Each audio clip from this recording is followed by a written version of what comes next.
I found out that a lot of Lego collectors like to keep their boxes in ideal condition.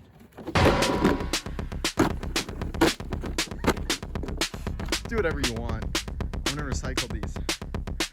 I'm just an avatar of someone I've invented, a messenger of certainties I'm trying to decode. Fiction, fiction, both depicted as the truth and profit, and all I have to understand is what I'm being told. Is it because articulating any silver lining when the signal fires burning because of fog over the sky? I am screaming something that will later be deleted. Reason for a world no longer suitable.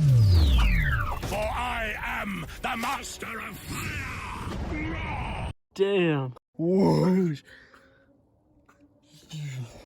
Shoe got untied. I know it did. Thank you for tuning into Hyper Punk Peaches, best and worst Lego sets of 2023. I'm only going to be reviewing the sets I personally built, as I feel like online photos or other people's reviews aren't enough to warrant an opinion. For context, here are the sets I built so you can see how they rank up.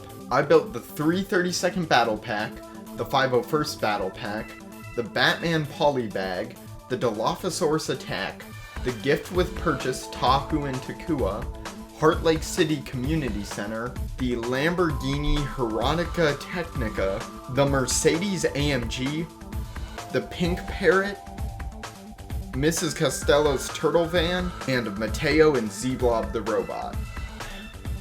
Also, I was stupid and I decided it would be smart to make 2 videos during finals week. So, if this isn't up to the quality of my usual videos, that's why. Also, if you have any interest in music, please check out my main video this month, which is my review of my favorite and least favorite albums of 2023. Alright, 1, 2, 1, 2, let's go! In last place is the 501st Specialist Battle Pack. This set is the only set from 2023 that I regret purchasing. I especially regret the fact that I bought 2. I think the figures are really disappointing, but not for the reasons you might think. I'm just so sick of seeing the 501st clones. I really would not have an issue if LEGO stopped making these clones for a few years. But even if this set included a different Legion, my main issue with this set is that the build is just super boring. The build just has no standout pieces, and the little mock that I made from this set was really held back with what I had access to. I don't think that this set is an atrocity by any means, it's just not the kind of set for me at all. Real quick, I just want to show off. At the start of the year, I was all about making custom Lego minifigures. So I just wanted to show off the ones that I made. So starting off with the 501st Specialist Battle Pack, I gave this guy a custom pauldron and custom waist cape. Then the helmet holes don't actually bother me that much, but I just want a white rangefinder. This is a pretty sloppy paint job, but you get the idea. So there's this guy that I customized. And then before the 332nd Battle Pack got leaked, I just painted my own 501st figure. I just bought this blank helmet here and then just hand painted all that. Next up, we have the Blue Parrot Creator 3-in-1. This is truly the most LEGO set of all time. I usually love Creator 3-in-1s, but this one just didn't do anything special. I definitely didn't hate it, it was just extremely forgettable. More disappointingly, next up is Mateo and Z-Blob the Robot. I honestly had unrealistically high hopes for the Dreams theme, and this was the first Dreams set I built. Not only did I not love the building experience, I found the comic book gimmick in the instruction manual to be alright at best, but the finished build literally kept falling apart. At least this set is reasonably priced, but besides that, this set was a real letdown for me, and I really don't think it had many pros. Continuing with the Dream sets, we have Mrs. Costello's Turtle Van. This was the Dream set I was most hopeful for, and I hoped it would be a great comeback from the previously disappointing Z-Blob robot build. However, in my opinion, this is just not a great set. The minifigures are pretty cool, I will admit that. I especially enjoyed Mateo's figure. And the van is actually a really solid build. but the turtle elements are so poorly done, I might have preferred if this was just released as a city van. The turtle's legs lack any kind of movement and are basically just stands for the van. The turtle's head not being able to open its mouth was the cherry on top that made this build feel extremely stiff. Next up is the pink parrot, which you might be confused since I had nothing notable to say about the blue parrot, but this one's different because the bricks are different colors.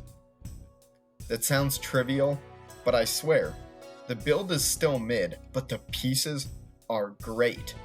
The variety of colors and brick types was so cool, and I can't wait to build with these. Next up is the last Star Wars set, the 3/32 Battle Pack. I honestly think I like this set a lot more than most people. I really enjoyed the figs, and this set satisfied my small want for the 3/32 clones.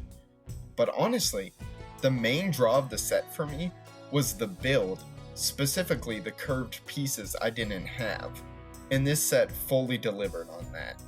This is easily the best battle pack of the year in my opinion, even though army building really isn't my thing. Next up is the very convoluted gift with purchase Tahu and Takua. This set, isolated from the context of its theme and the release, is decent.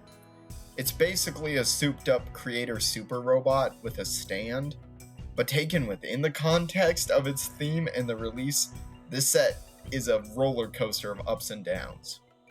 With this being a love letter to Bionicle, it's rock solid. It has callbacks to basically every single element of the old toy line, and I feel like it will really satisfy moderate fans of Bionicle and super fans of Bionicle. And I loved the mocks that the people in the community made, but the messiness of its release really held this set back for me. This set being a gift with purchase, specifically one that you had to buy from specific themes to get, really stings. And honestly, I think it is the most anti-consumer thing LEGO did this year. Because of the extreme pros and cons of this set, it was definitely held back from being higher up on the list. Next up is the Dilophosaurus attack. Honestly, this is a pretty average Jurassic Park set, but it's really nicely priced in my opinion. I would like to acknowledge though, that I'm fully aware that this set has some issues that are easy to overlook with me owning a lot of Jurassic Park sets. I think the main issue people might have with this set is the comedically small Dilophosaurus included, and the fact that you only get one when it's the namesake of the set. I would say that this is a huge con for the set, but I personally don't mind, because I have the older Dilophosaurus from the original Dilophosaurus attack, so I can just display this one alongside each other. This one arguably shouldn't count, but the Batman polybag is the perfect polybag in my opinion. I love that we're getting a figure from a $500 set in a $5 polybag, and the gargoyle build makes it a perfect display piece. As soon as I built this, I put it on the edge of my shelf, and it looked like it was Batman from the Arkham games just peering over my room. I thought it was super cool. The only drawback for me is just my personal lack of interest in the Tim Burton Batman films. Like I said, if this was the Arkham Batman or even the Nolan Batman, it might have been a spot higher.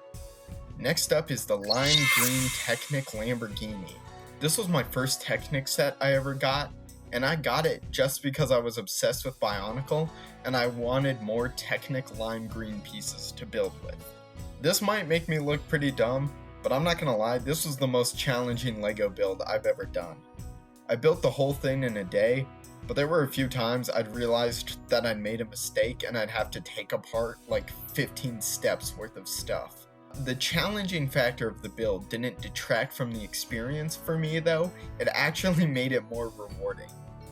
My only complaint is that sometimes I'd follow the instructions perfectly, it was just genuinely hard to construct the model. I think the most notable example of this was the hood, which is only attached through 2 Technic pins, which just is really difficult to get on. Another factor some people will have an issue with is the discolored lime pieces. That definitely annoyed me, but it wasn't the end of the world. Overall, I think the shaping is great. The Hand of God steering was so fun to play with, but it's definitely not a model that you're going to use all the time. There were some pretty weak elements like the doors that are barely held onto the model. But as my first Technic set, I thought it was great, and honestly, because of how positive this experience was, I'll probably buy more Technic sets in the future. Comedically high, we have the Heart Lake City Community Center. I got this build specifically because of how brightly colored it was, and it did not disappoint. I built this set over the course of a week in between classes, and it was insanely relaxing. One issue I have with this set is that it has no advanced building techniques, which honestly isn't even that much of a con, it's just not what the set is going for. Advanced building techniques, or at least interesting building techniques, are certainly something I look for in a LEGO set, but this one makes up for it with the sheer scale of its color variety. One notable element is this set's reference to Heroica.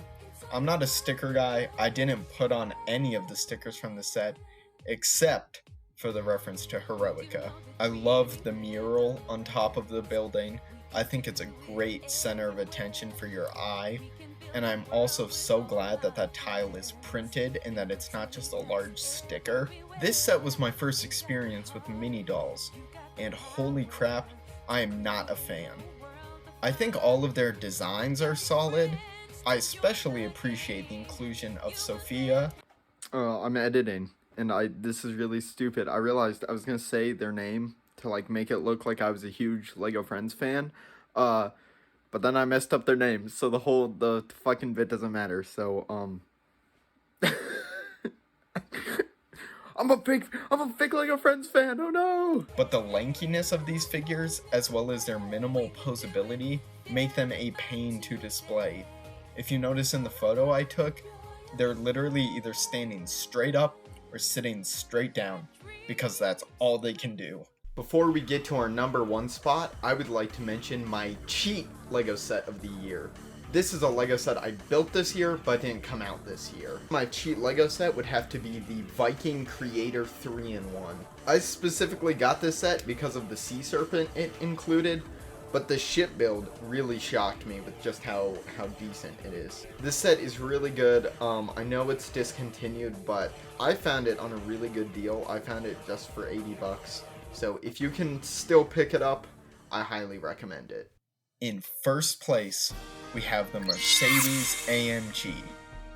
This set was part of my birthday gift from my girlfriend, but even aside from my personal bias, I think this set is really quality. Both cars included have a really cool building techniques to get across the unique shaping.